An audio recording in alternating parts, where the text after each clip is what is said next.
part one, we looked at how your mindset, your beliefs, and how you see yourself can either hold you back or launch you forward. I was stuck. I was in debt. I was wondering, why am I not more successful? Why don't I have more finances, more freedom? What if I could pay down my debt? What if I could build wealth? And I landed on these and they completely changed the game. It's all about taking ownership, intentionally designing your life instead of just hoping things fall into place. Now, in part two, we're picking up right where we left off. We're diving into the next set of laws, like the law of expectation, attraction, and correspondence. Imagine if the past didn't matter, your trauma didn't matter, your failures didn't matter, and you only are future focused on what could be. These aren't just concepts, they shape what you get, who shows up in your life, and the results you see in your business. So let's break it down and talk about how to actually use these to win every single day. So today we're picking back up on the 7 laws of success. If you want to master your life, and obviously you're going to have failures, but overall win every battle, you have to know these 7 laws and be able to leverage the 7 laws. So let's jump into law number 5. Yeah, law of expectations. And I think this is huge to anyone, is when your expectations are either positive or negative, the situations around you tend to go that way because you're putting that energy out in the world. Yeah. And a lot of these laws indirectly, they're kind of almost the same thing. They're intertwined. You know, it's like the threads of a rope. Yeah. So the law of expectation, it picks back up talking about, you know, cause and effect, the law of accident, the law of expectation. I'm expecting this incredible result. I'm expecting today to go really well. And we talked about planning your day and structuring your day. And, you know, would a builder just show up and start building the house without house plans? No, of course not. And, you know, that's a really good analogy, because if you follow a building plan and a building process, the end result is expecting a great house or a great building. And so if you've set up the steps that we talked about and you follow them, then you can expect great things. But when you don't plan, when you don't have a good mental attitude, when you're not prepared, you can't really expect for things to go right, can you? No, you can't. And it reminds me of, I had a student and all the teachers were like, oh man, he's so bad. You're not going to like him when he comes to you. And their expectation was that he was a bad kid. Oh, wow. Yeah. And when I had him, totally perfect. He loved my class because my expectations were that he was going to be an exemplary student, but everybody else's were negative. And the same thing can be for the staff within a practice. Just because someone says, oh, well, they're not this, that, and the other, but you're holding them to that standard, right? You're bringing them up. Right. And sharing your expectation with your team is massive. You know, here's your role, you know, here's the day-to-day, here's what I'm expecting to see, you know, and set the bar high, you know, set that standard high. There's a similar story to what you told. And I think the story is, you know, there was 3 teachers in San Francisco. They were, you know, exemplary teachers, and they were told that they were going to get the top students in the school district, but they didn't. They just got average. It was like a random selection of students. And by the end of the year, their classes were leading the entire district. You know, there's lots of studies like this, like placebo type of things. And it really goes back to what you believe.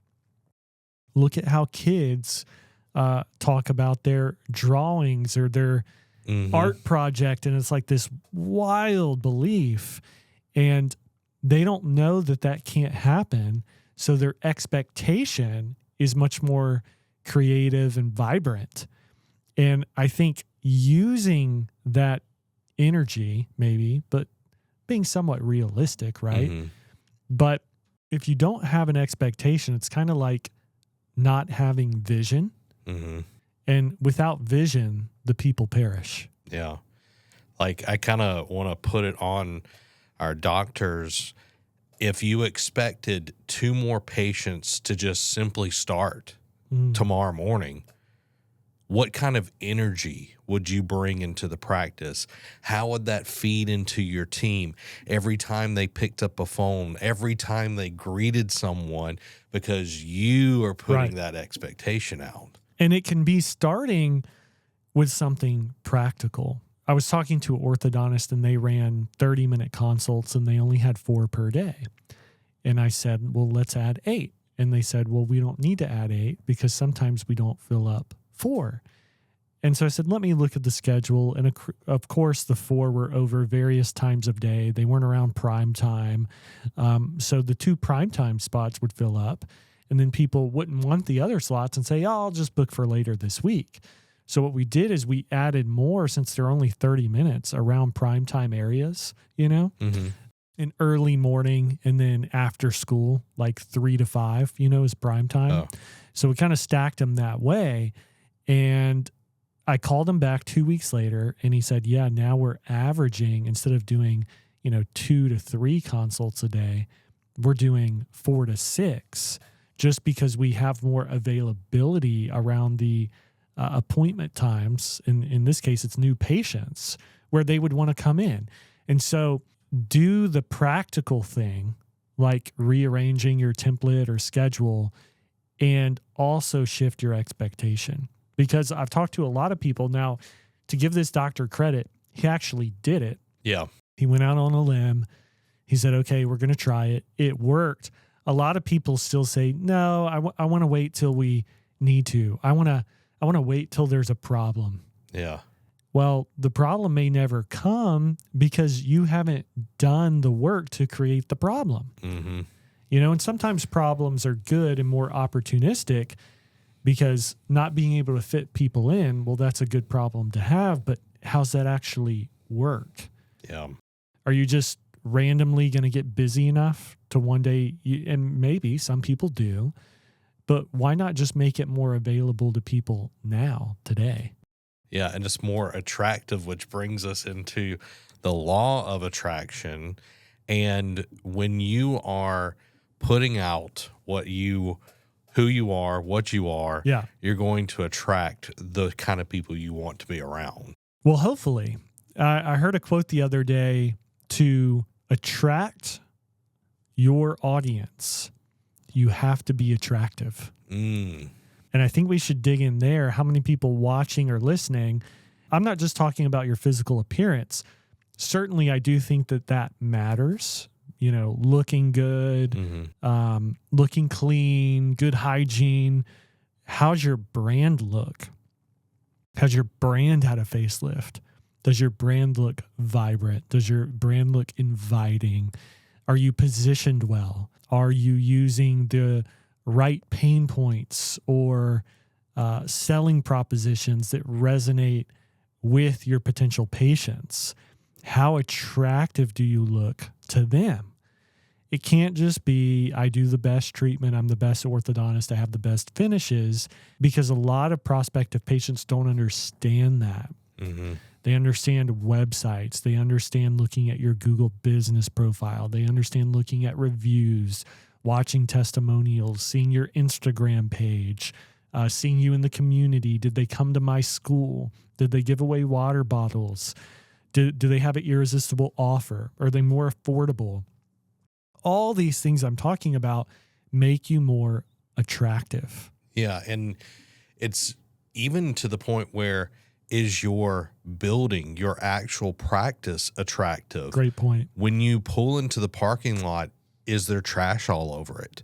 When you open the door, does the door open? Mm-hmm. What's the smell? It's like all of these things add up, and it's what kind of person are you attracting into your practice? It goes back to what you think about, because you attract what you dominantly think about. Mm-hmm. And I had another doctor who was complaining about their team. And teams, hiring, firing, attrition. That's become a big pain point since COVID. It was before, now it's even bigger. A lot of people we talk to, they're losing people. They can't keep people. They're wondering why they can't make good hires. It's pretty tough. And I would ask, how much have you changed your culture, your bonuses, your growth, your mentorship? How competitive are you to every other small business? Or, I mean, now you're competing against giants because of being able to work virtually. Mm-hmm. Amazon, Facebook, billion-dollar companies. And to think that you don't have to have an attractive offer for your team and continued growth, it's very limited thinking, don't you think? Yeah, it's if you don't set yourself up for success in that, you're going to get the people that it's just a job. Mm-hmm. You want the thoroughbreds. You want the people that are going to have the same mentality as you in your practice. Either you're putting out that mentality, hey, we're going to work, we're as a team, we have goals, or, oh, this is just an 8 to 5. And that's what you're going to get. And that kind of corresponds to the law of correspondence. So tell me a little bit about that. The law of correspondence is your outer world is simply a reflection of your inner world. I think there's a quote, it's in Earl Nightingale's book, and I'm not sure if it's a direct quote from him, but it says, a man's world, his life, is a merciless reflection of who he is. Mm. And so when you're saying, this marketing doesn't work, I've tried every marketing company out there, I've worked with every consultant, they don't work either. I've worked with the financial gurus and the fractional CFOs, and nothing works. They don't get my practice. This doesn't work in my area. And you've literally just spun your wheels for a decade. The sad reality is it's you, not them. And you'll never be successful. This goes back to locus of control. You'll never be successful until you realize it's you, and you have to change what's going on internally so the external can change. And this is where people don't understand the correspondence, the internal and the external and the boomerang effect. Well, I went and hired the best people. Why didn't it work? I'm a great orthodontist. How are you thinking? How do you get in rapport with people? How positive are you? Like we talked about, negative thinking. What's your belief? We talked about the law of belief.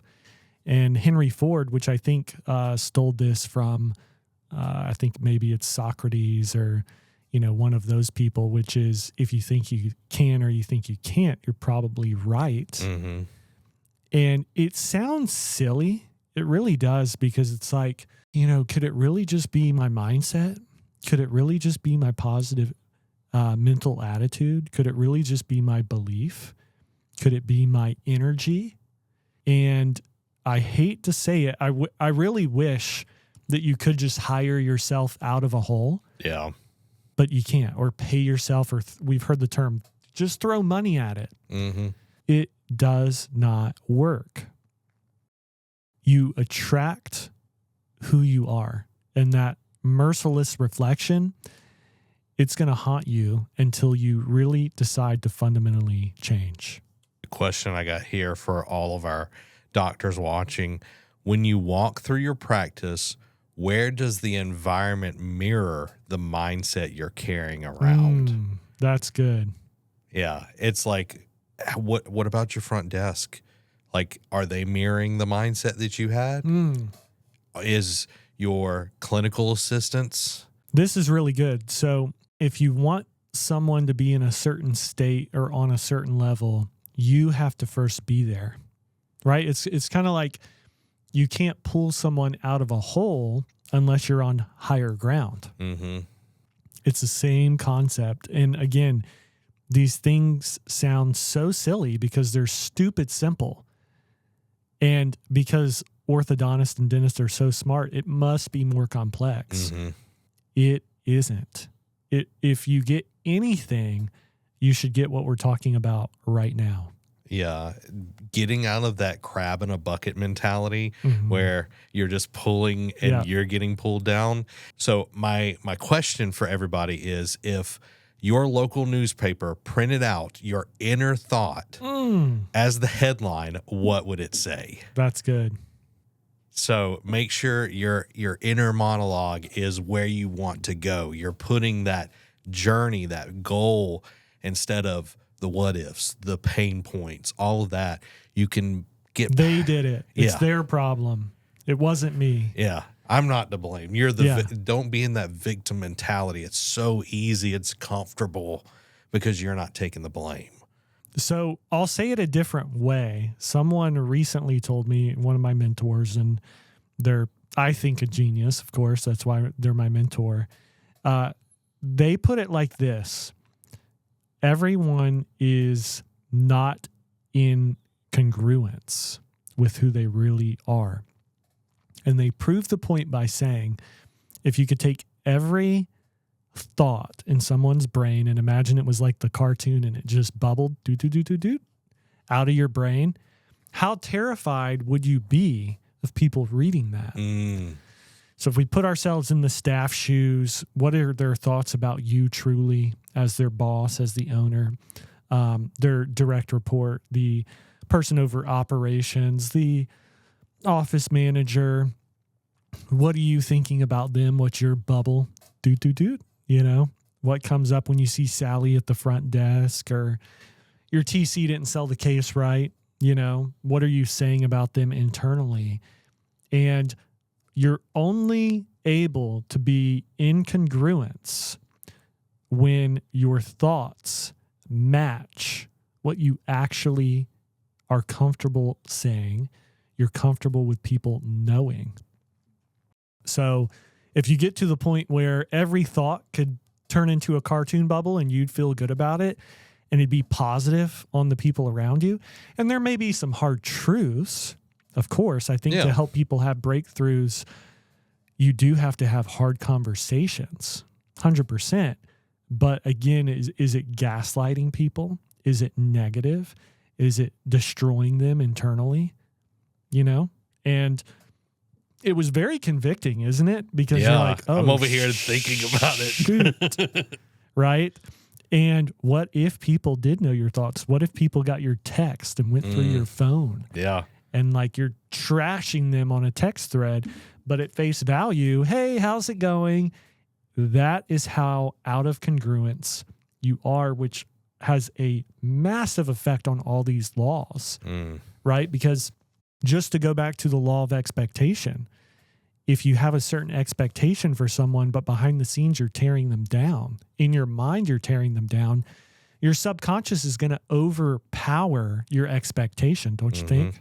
Yeah, you're saying one thing, but you're acting a different way, and you're like, God, that person, they can't do anything right, but you've put them in a role that they're it might be front desk. It's like, oh, Barbara can't talk on the phone, and it's like, well, then maybe they need coaching. Maybe they and maybe they just need to be moved to a different role. Exactly. Yeah, but your belief around someone should be so strong that until you've tried your mentorship, leadership, coaching, you have one-on-ones, or maybe someone's doing this for you. If your practice is really big, there has to be kind of a chain of command and a leadership team.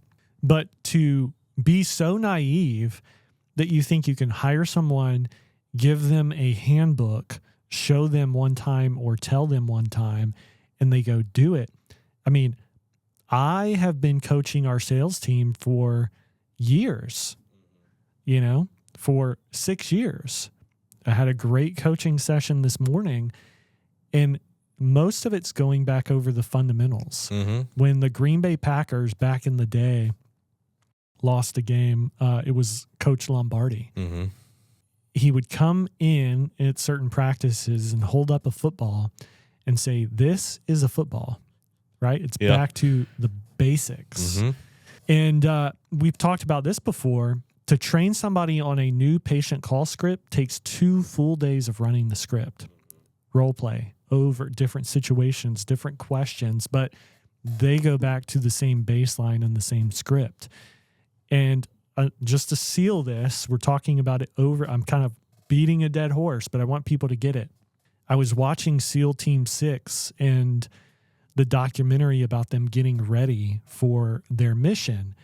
Over 3 weeks, they ran the mission 100 times. Every single time they ran it, they had people who would come in, take the walls down because they didn't know what the compound was going to be once they got inside, set up the walls differently, and they'd run it again, run it again, run it again. 3 weeks straight. When they still went and did the mission, they had issues, but obviously we know the outcome. And I may have said this before, but I'll say it again. There's a famous quote from Eisenhower, and they planned 6 months for the invasion. He said the plan went to hell, but the planning was everything. Yeah, being able to have all the different variables and being able to respond to that. And that's the same thing within your practice, being able to respond and having your inner self, going back to that law of correspondence, being able to reflect that outside into your practice. Yeah. So let's talk about setting yourself, setting your team, setting your business, your practice up for success. We've talked about the 7 laws, and I don't want this to just be hyperbole or a monologue or some video where people say this sounds good. We really need to help people put it into action. You have to take action. So taking the next 30 days, which of these laws are you willing to test drive? And if you're really ready to go, you could enact all of these within the next 7 days. But if you're like, I don't know, but take one of these and see what happens. It could be the law of attraction. It could be the law of belief. I believe in myself because I know even personally, believing in myself, it's like, I know I can do it, but there's times where I doubt myself. Same with me. You know, and it's like, just because you have a degree and you are successful doesn't mean you always believe in yourself. Thomas Edison, I'm paraphrasing, said, failure made me successful.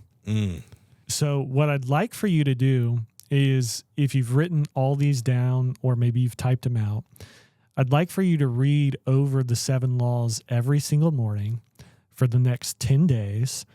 I'd like for you to write down your goals, and I'd like for you to apply these 7 laws to your goals and then reverse engineer.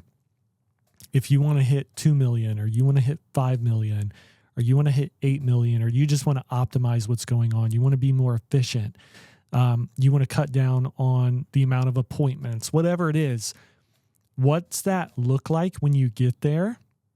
And be very imaginative. Write down every detail of what it's going to look like, feel like, sound like, and then write down where you are today and then just bridge the gap, right? So what do I need to do next week? What do I need to do next month? What do I need to do next year? And just map that out and insert these laws into the script, into the plan.